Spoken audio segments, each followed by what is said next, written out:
दोस्तों, किसी को बुरा बोलना, चुगली करना, बुराई करना, जलन व ईर्ष्या का भाव रखना, यह सब आपकी तरक्की व खुशियों को रोक देते हैं, आपके जीवन में गहरा प्रभाव डालते हैं। क्या भाग्य में लिखा कभी मिट सकता है? आज की इस सुंदर कहानी में आपको पता चलेगा कि जो कुछ भी हमारे जन्म से पहले लिखा जा चुका होता है, क्या उसको मिटाया जा सकता है? अगर आप यह सब कुछ जानना चाहते हैं तो इस सुंदर कहानी को कृपया अंत तक जरूर सुनें। दोस्तों, यह कहानी बड़ी ही शिक्षाप्रद, महत्वपूर्ण और ज्ञानवर्धक है। मेरा आपसे निवेदन है कि कहानी के अंत तक हमारे साथ में बने रहना। दोस्तों, प्राचीन समय की बात है। एक गांव में रामू नाम का गरीब किसान रहता था। उसके परिवार में सिर्फ वह और उसकी पत्नी रहती थी। किसान के घर में बहुत समय के बाद एक लड़के का जन्म हुआ। किसान और उसकी पत्नी बहुत खुश थे। सभी आसपास के लोग किसान को बधाई देने के लिए आ रहे थे। एक दिन सुबह का वक्त था, तभी किसान के घर के बाहर से एक साधु ने भिक्षा के लिए आवाज लगाई। किसान के घर में आज खुशी का दिन था, इसलिए उसने साधु महाराज को अंदर बुला लिया और उन्हें बैठने के लिए कहा। जब साधु महाराज बैठ गए तो किसान ने साधु महाराज से कहा, महात्मा जी, हमारे घर में बहुत समय के बाद बच्चे का जन्म हुआ है। आप कृपया करके इसका नामकरण कर दीजिए। साधु ने जैसे ही बच्चे को अपनी गोद में उठाया, तभी साधु ने देखा कि बच्चे की बाजू पर एक चिन्ह बना हुआ है जो राजयोग को दर्शाता है। साधु बच्चे की बाजू के ऊपर चिन्ह देखकर हैरान रह गया। किसान ने जब साधु को हैरान परेशान देखा तो उसने कहा, महात्मा जी, क्या बात है? आप इतना परेशान क्यों नजर आ रहे हो? साधु ने कहा, बेटा, मैं परेशान नहीं हूं, बल्कि मैं तो बहुत खुश हूं, क्योंकि तुम्हारा बेटा बहुत किस्मत वाला है। तुम्हारे बेटे की किस्मत में राजयोग लिखा है। किसान ने कहा, महात्मा जी, मैं आपकी बात समझा नहीं, आप क्या कहना चाहते हो? साधु ने कहा, बेटा, तुम्हारा पुत्र एक दिन राजा बनेगा।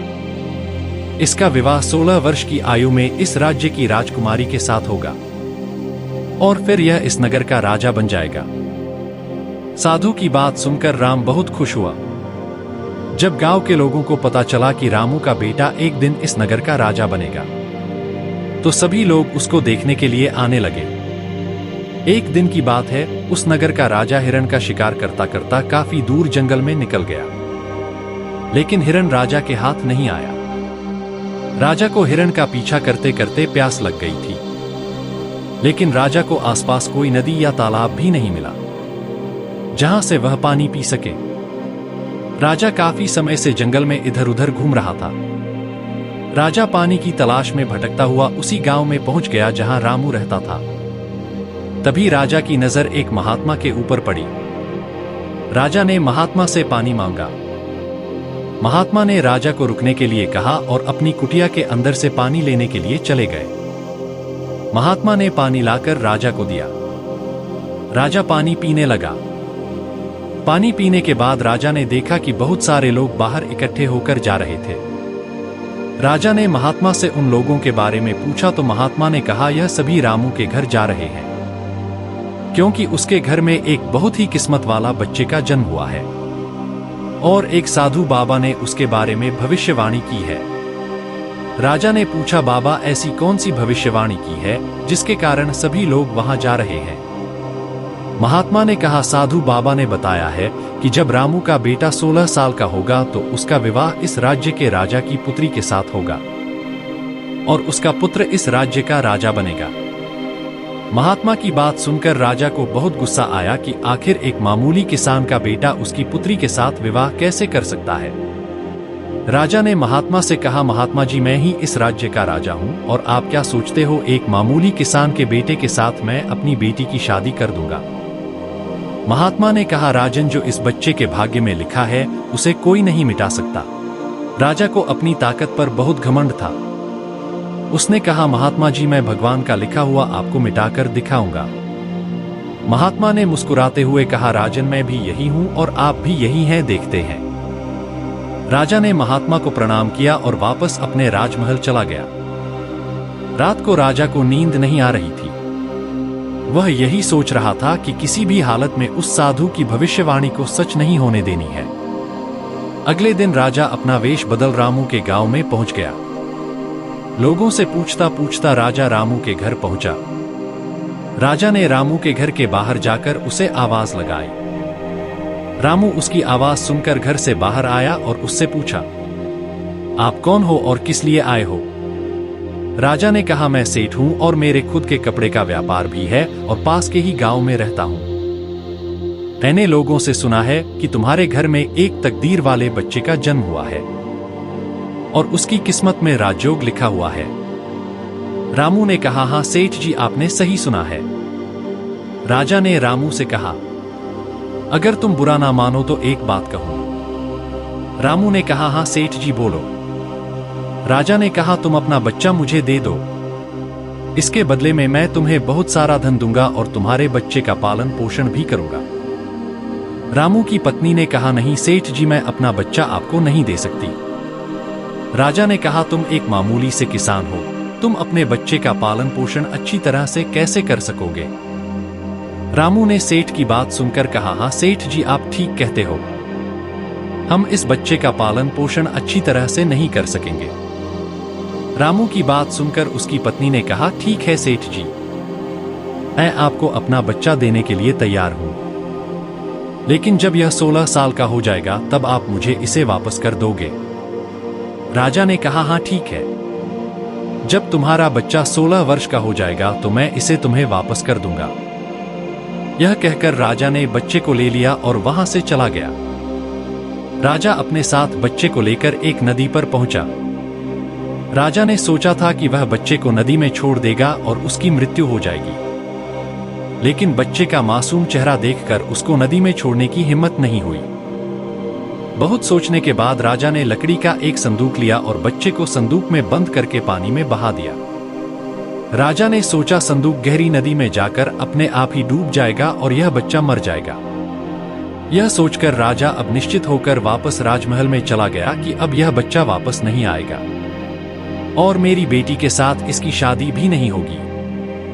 मैंने भाग्य का लिखा हुआ मिटा दिया। उधर वह संदूक बहता हुआ एक नदी के किनारे पर पहुंचा, जहां पर एक धनवान सेठ सूर्य देवता को जल चढ़ा रहे थे। उस सेठ ने जब संदूक को खोलकर देखा तो उसके अंदर एक बच्चे को देख वह हैरान हो गए। उस सेठ की कोई संतान नहीं थी। सेठ उस बच्चे को अपने घर ले गया। सेठ की पत्नी बच्चे को देखकर बहुत खुश हुई। उसने जब सेठ से पूछा कि यह बच्चा किसका है, तो सेठ ने उसको बच्चे के बारे में बताया कि कैसे वह उस नदी में बहता हुआ मिला है। सेठ और उसकी पत्नी ने बच्चे के लिए भगवान को हाथ जोड़कर धन्यवाद किया। अब वह बच्चा सेठ के घर में पलने लगा। सेठ ने उस लड़के का नाम सूरज रखा था। इसी तरह धीरे धीरे 16 वर्ष बीत गए। सूरज बहुत ही समझदार और बुद्धिमान था। एक दिन सूरज को अध्यापक पढ़ा रहा था। अध्यापक जो कुछ भी पूछता सूरज तत्काल उसका जवाब दे देता। यह देखकर अध्यापक ने सूरज को कहा, तुम तो बहुत ही समझदार और ज्ञानी हो, तुम आगे चलकर बहुत बड़े आदमी बनोगे। अध्यापक सूरज की प्रशंसा कर रहा था कि तभी वहां से वही राजा गुजर रहा था, जो किसी दूसरे राज्य में किसी काम से जा रहा था। राजा ने जब सूरज की तरफ देखा तो राजा वहीं पर रुक गया। राजा ने सूरज से पूछा, बेटा तुम कौन हो और कहां रहते हो, और तुम्हारे पिताजी का नाम क्या है? सूरज ने कहा, महाराज मैं सेठ हीरालाल का पुत्र हूं। यह पूछकर राजा वहां से चला गया। अपना कार्य करने के पश्चात राजा जब वापस आया तो वह सेठ हीरालाल के घर गया और उसने हीरालाल से कहा, तुम्हारा बेटा बहुत ही समझदार और बुद्धिमान है। सेठ हीरालाल ने राजा की बात सुनकर कहा, महाराज मैं उसका असली पिता नहीं हूं, मैंने तो उसे सिर्फ पाला है, लेकिन वह मेरे लिए बेटे से भी बढ़कर है। राजा ने सेठ हीरालाल से पूछा, क्या यह लड़का आपका पुत्र नहीं है? तो फिर यह लड़का आपको कहां से मिला? फिर सेठ हीरालाल ने राजा को सारी कहानी सुनाई कि कैसे वह उसे बहते हुए पानी में एक संदूक से मिला था। जब राजा ने सेठ हीरालाल की बात सुनी तो वह चौंक गया। राजा समझ गया था कि यह बच्चा वही है जिसे मैंने 16 साल पहले नदी में बहा दिया था। राजा और सेठ हीरालाल अभी बातें कर ही रहे थे कि वहां पर सूरज आ गया।